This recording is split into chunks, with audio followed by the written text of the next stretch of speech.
Hi, it's the next day. This is our part 2 on the jam, the cherry jam that I did.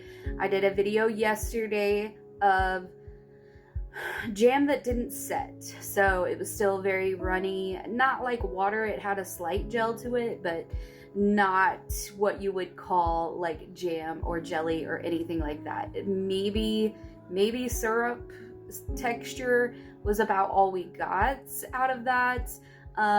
As you recall, I am very new to making any kind of jam. This was my very first attempt at any jam. The only thing that I had done in the past was canning tomatoes.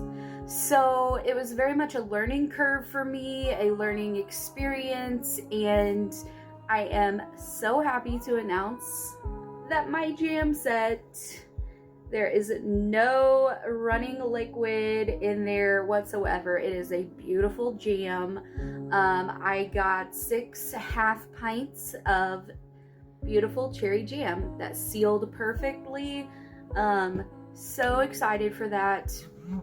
But I do just want to say that this is kind of like a learning process, and I think that for a lot of people it's that way as well, because we lost the art, essentially. I would call it a skill and an art of learning how to preserve our foods.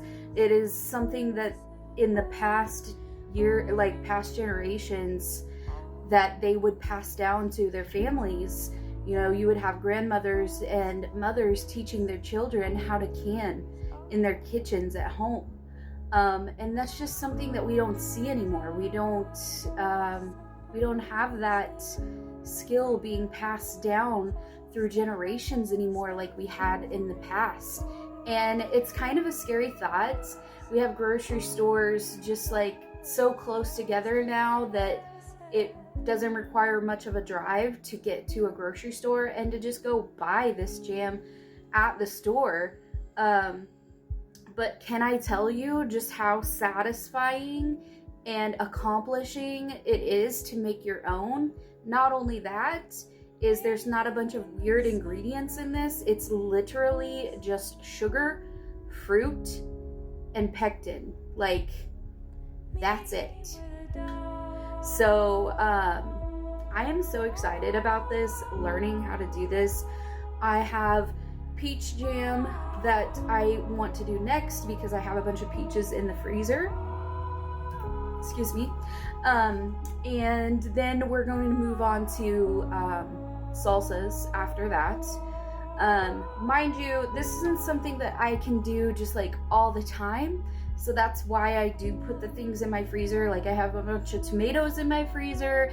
I have a bunch of peaches in my freezer, because I have to basically get it and then store it until I can get to it later, because I'm a vet tech and I'm pretty busy and on the move a lot. And then on my days off that I don't have something dedicated to do that day or that weekend or whatever, a lot of times I'm just kind of resting and recharging so that I can take on that job again the next week. So anyway, that's what we're trying to do. I'm trying to get up a bunch of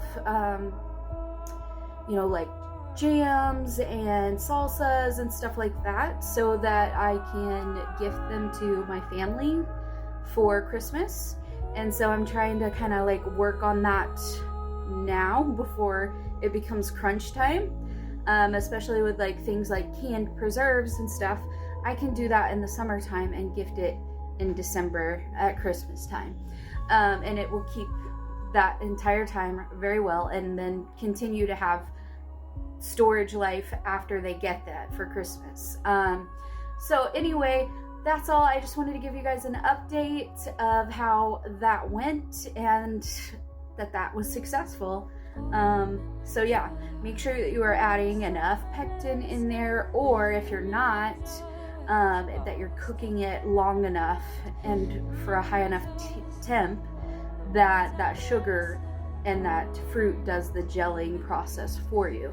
And I think I just didn't cook it high enough, long enough, and not adding enough pectin. So like when I reprocessed it, I just added more pectin into it, and I finally got great results.